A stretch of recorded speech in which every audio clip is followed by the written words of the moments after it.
e boa noite para alguns também. Me chamo Leila Castro, como havia dito. Sou graduanda em análise e desenvolvimento de sistemas. Atuo atualmente como analista de sistemas, mas já venho com uma bagagem da análise de dados. Atuo hoje na PDCase e hoje eu vou trazer para vocês um pouco do meu conhecimento e da visão que tenho sobre IA na análise de dados.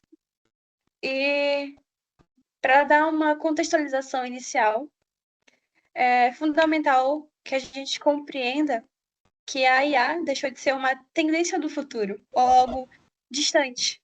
Hoje em dia, a IA é muito mais palpável. Qualquer pessoa pode ter acesso a um GPT, a um Gemini da vida. E para análise de dados, isso se tornou um alicerce, como uma mão amiga para a gente. Como pontuado, estamos vivendo uma certa transição de paradigma. Saímos de uma análise puramente estática e reativa, que apenas olha para os dados e tem ali uma visão com base em dados, para uma análise mais reativa. Hoje, com a IA, a gente consegue até prever certas coisas com base em dados. Podemos ter ali uma análise, ver um certo padrão naquela análise, e a partir disso termos previsões de como as coisas irão reagir.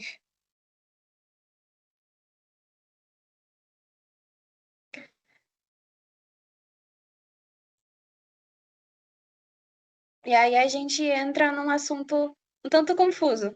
Muitas pessoas confundem a relação da IA com a análise de dados. As pessoas acham que a IA hoje em dia substituiu a análise de dados, mas não é exatamente assim. A análise de dados ainda continua sendo a nossa base. Ela que organiza tudo, ela que limpa e interpreta o passado.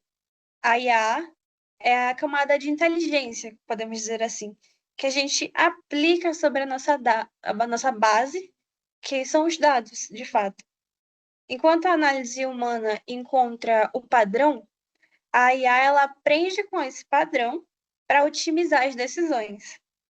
A análise nos dá o relatório e a IA nos dá a predição. Ela consegue prever aquilo com base no que já aconteceu.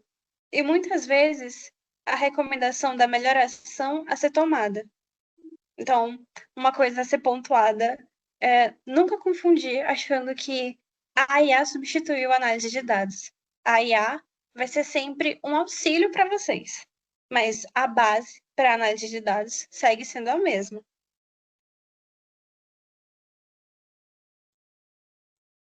E os nossos tão famosos três pilares, que são o machine learning, o deep learning e a IA generativa.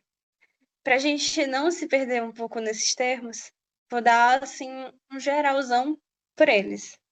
O machine learning é quando a gente ensina para o computador aprender sem ser explicitamente programado. É tipo para ele identificar certos padrões a partir de coisas que ele vai visualizar. Não necessariamente eu vou ali programar ele para que ele faça isso. Ele, de fato, vai aprender.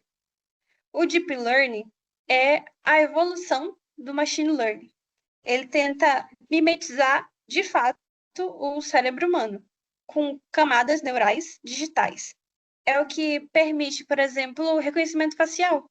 Aqueles sistemas, por exemplo, de segurança, que conseguem reconhecer uma pessoa caminhando na rua e fazerem um cruzamento com uma base de dados policial, por exemplo.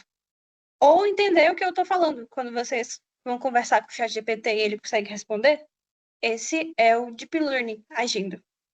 E a generativa é o hyperatual. Ela não consegue, ela não apenas classifica as coisas, ela consegue criar coisas de fato. Para a gente da análise, ela é fantástica para gerar códigos de consulta ou resumir grandes volumes de dados e textos técnicos. E também, às vezes, dá de gerar ali alguns gráficos com ela. E aí, vamos para a engenharia de dados. que, para quem quer entrar, mesmo que seja na área de inteligência artificial para análise de dados, essa é a base. É fundamental se ter um conhecimento bem sólido na área, de fato, da análise de dados.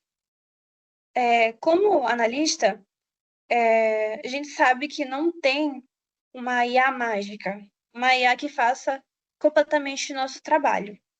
Se a gente tem uma base de dados muito suja, por exemplo, com muitos caracteres errados, com muitos dados nulos, com muitos campos nulos, ou com informações erradas, se a gente só usar uma inteligência artificial para extrair informações de lá, ela não vai fazer essa limpeza para a gente.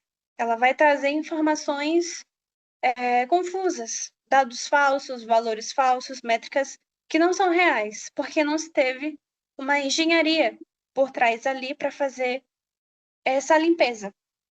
E é aí que entra a engenharia de dados. Ela é a nossa cadeia de valor. A gente sempre acaba voltando para o famoso ETL, que é a extração, o tratamento e o armazenamento dos dados. É todo o processo que, para quem vai estudar análise de dados, vai ver, sempre vai se repetir o ETL. Se o engenheiro não preparar o terreno, o modelo de IA não vai entregar resultado. Ele vai entregar resultado enviesado. A IA é só a ponta do iceberg para a gente. A engenharia de dados é o que faz tudo por baixo, toda aquela preparação. Então, se vocês querem entrar nessa área, foquem muito em engenharia de dados.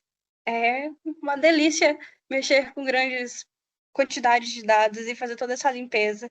Para alguns, vendo por fora, pode parecer chato ou cansativo, mas se querem entrar para a área de inteligência artificial com análise, foquem em engenharia de dados. E a análise de dados sempre entra nessa parte de ética, porque por muitas das vezes mexemos com dados sensíveis.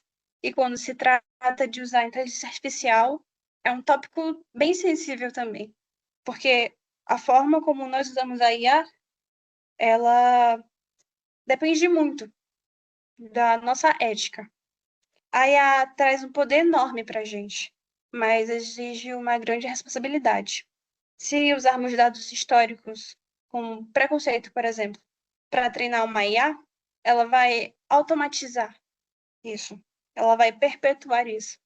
Porque não passa de um algoritmo que vai repetir o que nós programamos para ele fazer. Então, precisamos de ética para questionar os resultados. Mesmo nesse mundo atual, muito tecnológico, muito avançado, a gente sempre precisa voltar para esse lado humano e para essa visão humana. Mas como garantimos que esses dados estão sendo usados do jeito certo e seguimos as leis? Bom, então, sendo usados do jeito certo, então para falar essa ordem no caos, eu vou passar a palavra para minha colega, que vai explicar para vocês um pouco de governança na área da análise de dados, porque é ela que garante que toda a nossa inovação seja segura. Obrigado pela atenção e por ouvirem um pouquinho do que eu tenho para passar para vocês. O Empower Consultoria. Seu próximo nível começa aqui.